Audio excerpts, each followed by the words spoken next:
Hi, Darren here, and back on the EPs for the first time in almost 6 months. This one was going to feature as part of a longer video looking at the evolution of post-rock through the 90s, but in the end, this EP, originally released in the early part of 1992, kept pulling me back in. And so here we are instead, episode 5. This is Manman by Bark Psychosis.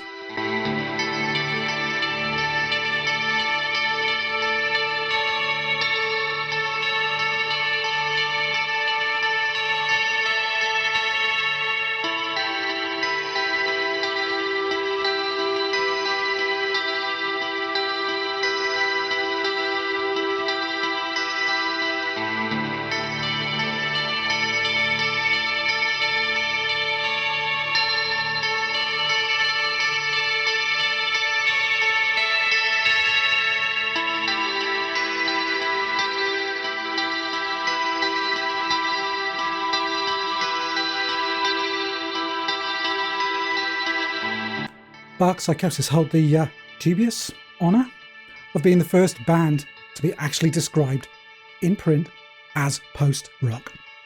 That was in a review of their seminal 1994 album Hex by the music journalist Simon Reynolds. But for a change, focusing on Bark Psychosis, but not talking about Hex. This one is all about Manman, the band's third EP, and the first of two giant creative leaps for Bark Psychosis in 1992, the second being the 20-plus minute track Scum, an EP release in September of that year. But before Manman, a little band history. So Graham Sutton and John Ling had met at school, aged 11, 12 maybe, in 1983, and immediately started bonding over their shared passion for music. And over the following 4-5 years, their love of John Peel's show had exposed the pair to the noisier end of the US underground rock scene, Swans, Sonic Youth, Butthole Surfers, Big Black.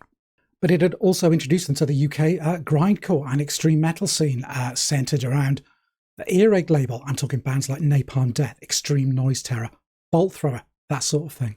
So by 1986, still only about 14, the pair had settled on the name Bark Psychosis and had started to experiment with the school's 4-track recorder and whatever music gear they could afford or blag or get their hands on.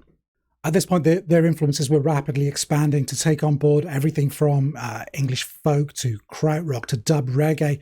The acid house explosion circa 87, 88, also greatly affecting Graham and John.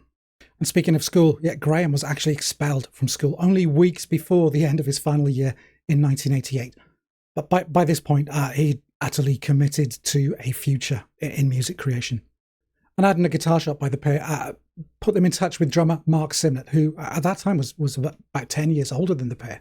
They released a flexi-disc single in 1989 via the Sowing Seeds fanzine called Clawhammer. It's a record that the band completely disowned very shortly afterwards. But this 3-piece, Bark Psychosis, followed the fanzine's creators to their newly minted label, Sherry, recording a pair of singles in 1990. That was All Different Things and Nothing Feels, the latter featuring the 4th member at the time and also someone who lived in the same squat as them, and that was vocalist Sue Page. So despite great press reviews for these early singles, the band got mired in a right old mess with Cherie. Their label had unwisely taken on board a pair of financial backers who essentially ended up destroying the label. Bark Psychosis remained tied into a very kind of sticky contract situation as a result of that, which effectively sidelined them, very frustratingly so, for a whole year. A change of management and a new label in Nottingham's Third Stone Records, plus a new member in Daniel Gish, who was an early member of Disco Inferno, finally got the band back on course, with Manman being the first fruits of this new lineup, the recording taking place between October and November of 1991. And for me, this is one of those kind of missing link recordings, both in terms of the genre fluidity of, that point in the early 90s and in terms of the band's own development and their approaches. 91 going into 92 was pretty much the point where shoegaze started morphing into something else. The release of My Bloody Valentine's Loveless in November of 91 probably marks the high watermark, if you like, of pure shoegaze. And a lot of scene bands started pushing themselves out into slightly different territories. Yeah, here, think Moose going a little bit country, Curve and Medicine, throwing in some industrial kind of electronic elements, Ride adding a little bit of jangle into the mix for Going Blank Again.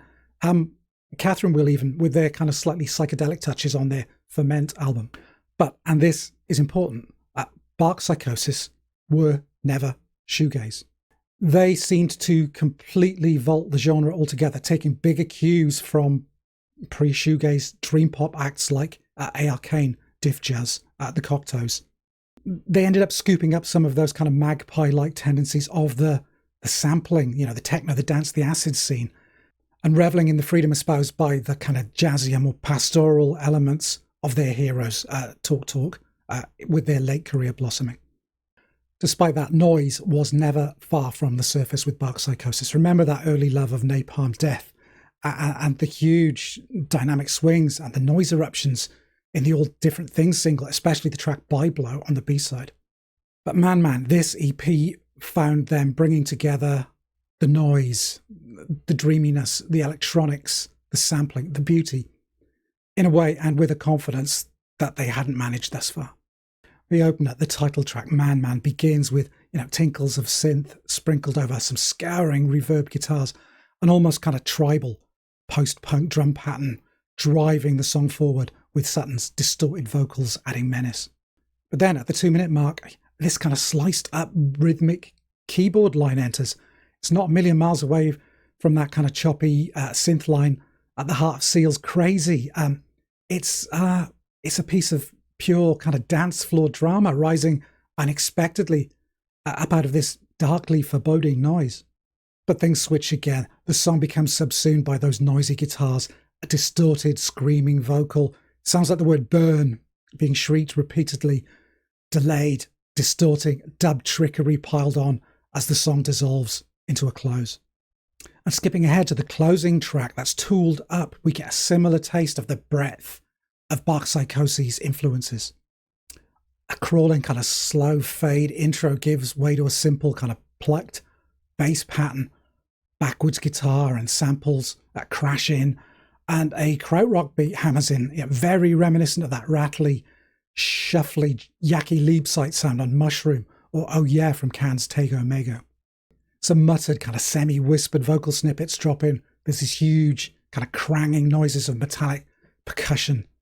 Then at the 2-minute mark, the song seems to pause and resumes, but this time there's a melodica coming in, giving the song again that kind of dub reggae feel. But it doesn't end there. At 3 minutes, these squelching acid synth lines crash in, the drums erupt, and samples of a chanting crowd swamp the mix. A repeating kind of diminished guitar motif rises up, corralling a melody seemingly out of nowhere, and the song breaks down and slowly unfurls out at the 6-minute mark. Filtered, treated, resonant drums, ooze out over the song's final coda into silence. Yeah, here you get krautrock, techno, industrial noise, dub reggae, all vying for space in the course of a single song, coming in at just over 7 minutes. Yeah, shoegaze, it definitely ain't. But rewinding here, the centre of the EP is the track Blood Rush, the single biggest pointer, I think, towards where the band were headed. It's this vast atmospheric piece building from a pure note of feedback, a clear sine wave, if you like, into a symphony of blissful choral synths and chiming interweaving guitar lines. Gentle pattering drums washing and splashing in a sea of tinkling bell-like percussion samples. What starts as a kind of tumbling slow motion take on the dream pop template evolves over the course of 7 minutes and 14 seconds into an Eno-esque hymn. The only discord coming in the shape of the twisting resonant feedback applied to Sutton's beautiful kind of sampled treated vocal line. You never stop, you never learn, he sings. And that is kind of the magical thing about Blood Rush for me.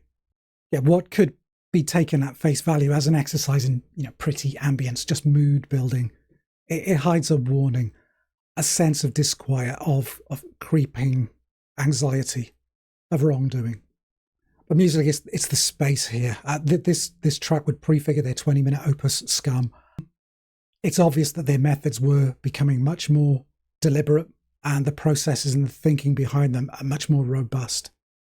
whilst they would always have, a noisier instinct. Think the B-side of Hex's A Street Scene, the single Reserve Shot Gunman, or the bursts of white noise that they would often open their live sets with.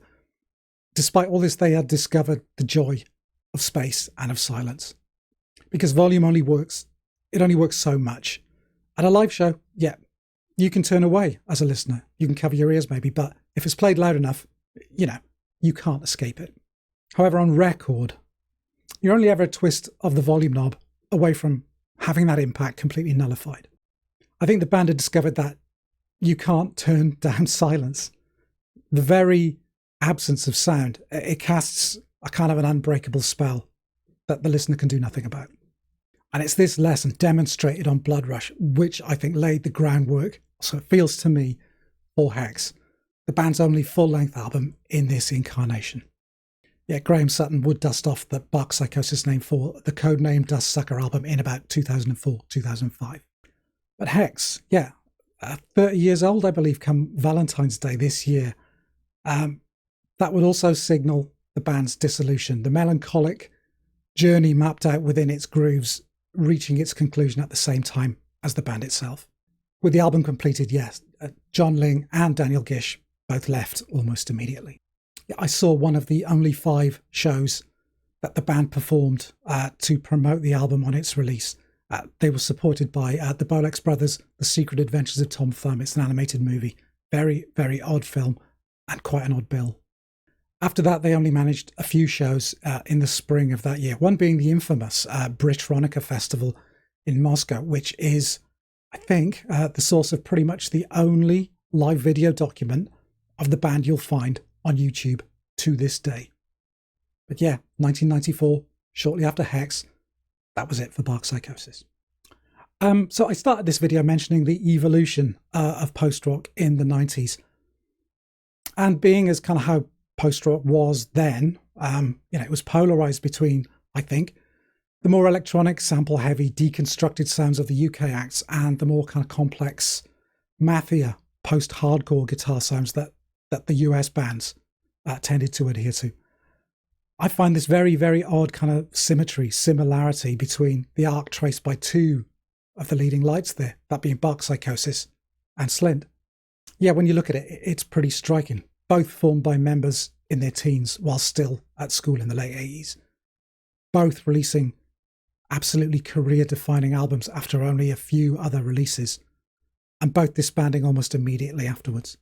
So you could consider Man and the Scam EP maybe as well to be Bark Psychosis' version of Tweez, the work of young musicians, barely out of their teens, putting shit together spectacularly on the way to cementing their reputations with, a landmark recording.